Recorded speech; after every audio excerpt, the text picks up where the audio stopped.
And finally, on this June 18th, in the news, Sally Ride becomes the first American woman to launch into space. Her supporters at the launch wear T-shirts printed with lyrics from Wilson Pickett's famous song, Mustang Sally, Ride, Sally, Ride.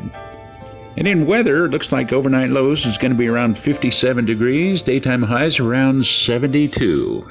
And that's the news. Here's a song by Pete Carlson and The Dreamer's Dream. What started as a dreamer's dream has vanished. In November of 1982, the Lord gave George 2 dreams on the same night. They confirmed a prophecy from George's youth that one day the Lord would use even George's pain for his glory. At the time of that prophecy, those words threw George into a tailspin because he could not accept that the Lord could know about how horrible his pain was and not rescue him from it. This was an important new epiphany for George because after these 2 dreams, the Lord has given him many prophetic dreams that had witnesses that knew of the dreams and then knew that the dreams actually came to pass in the future. This would be a very important point in George's future. George learned he would answer for his choices to God, and God would let George's fathers answer for his own choices. Anyone who has worked through codependency issues understands what this means. George says those 2 dreams were like going through a 12-step program overnight.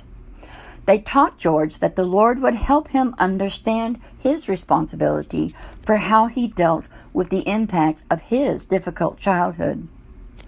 They also helped George begin to truly release his reactions to his father's choices and allow his father to answer to God for them himself. When the Lord reached into George's spirit with the 2 important dreams, he comforted George and then gave him a bit of insight into the hard past his father suffered. This gave George a bit of insight into some of the roots of his father's mental illness and violent nature. In the first dream, George was on the air at the radio station where he worked. In the dream, he played a public service announcement that stated, "Domestic violence has been in the news a lot lately." As the rest of the spot played, the phone rang. On it was George's father accusing him, "Why are you doing this to me?" George jerked awake from the dream, feeling panicky and bewildered. It is a cardinal rule in homes suffering with domestic violence that no one in the family ever talks about it. Immediately, George went back to sleep, and he had a second dream. In it, he saw a small boy around the age of 6 or 7. The child looked miserable, cold, and alone. He was alone in a dark room next to a cold fireplace. The only light in the room was the nodding flames of a nearby kerosene lantern. When George got close enough to see the boy's face, it was his father. George knew that his father lost his father when he was only 6 years old. And in the dream, the Lord was reminding him that many times people fall into all kinds of sins after hard things happen, especially when that person does not know the Lord. A few weeks after the dream, George felt blindsided when he played a new PSA while he was on the air, and sure enough, it said, "Domestic violence has been in the news a lot lately." George's station manager was in the studio with him, and the moment the PSA began to play, George jumped up, asked the other man to take the board, and fled the station.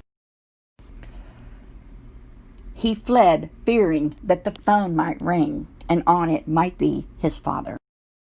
George drove out into the Los Angeles desert to the station's transformer building. He locked himself in and began to pray and cry.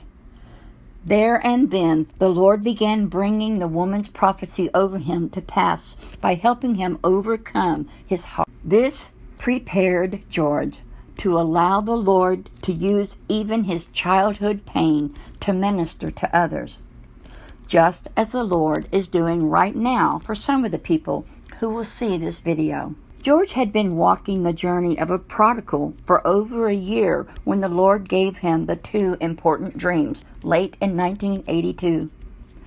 By May of 1983, the Lord led George to rededicate his life back to him while listening to Billy Graham on the radio on the National Day of Prayer. Immediately after, the Lord provided George a home with Christian men who shared rent for a nice home in Hollywood. George returned to Christian fellowship at Church on the Way in Van Nuys, California, and they had a strong Sunday school class. He had been serving a number of weeks in the Church on the Way prayer room each Saturday morning. That Saturday morning, his prayer time was very fractured with his worries. After the prayer time, he went and helped one of his roommates, whose name was Tom, paint his brother's house. While they were painting, they heard a new song from Pete Carlson come over the radio. It was The Dreamer's Dream.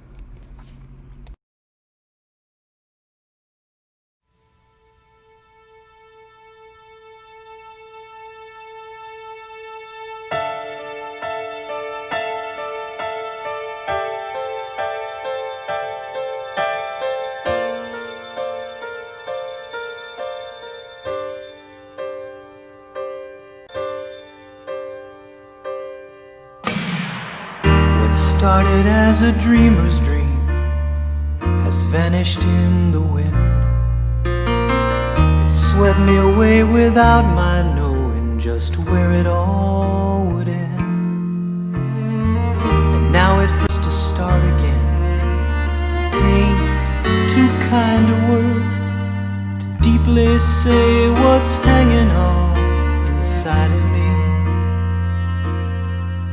Lord, I wanna believe you and I wanna be near you, but I keep thinking where I've been. You see, I don't really believe you can heal me and put me on the road again. You'll just have to take me, fill me and break me until I can clearly see that you are making me. Answers I've been told before don't apply to questions asked. It's gonna take much more than conversation to bring me back. Still memories linger like morning mist and cloud my troubled soul. It seems too much for me to put them all away. Lord, I wanna believe you and I wanna be near you, but I keep thinking where I've been. You see, I don't really believe you can heal me and put me on the road again. You'll just have to take me, fill me and break me until I can clearly see that you are making me. And quoted all the verses, and I know each one by heart, but I can't find that sense of calm assurance.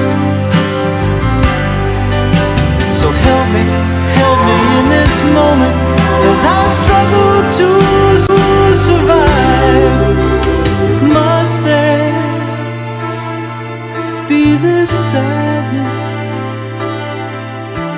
before joy?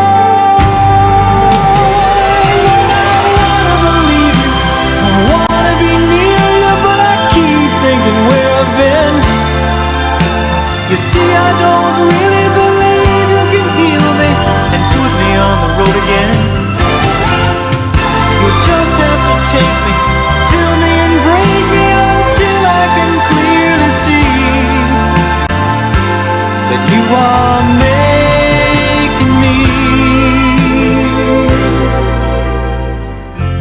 that you are making me.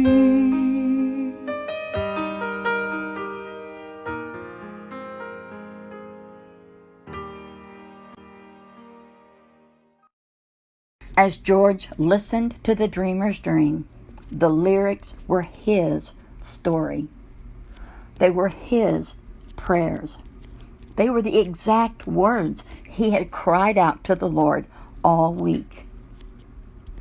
And when the song came to the end, the Lord gave George exactly what it says in the lyrics.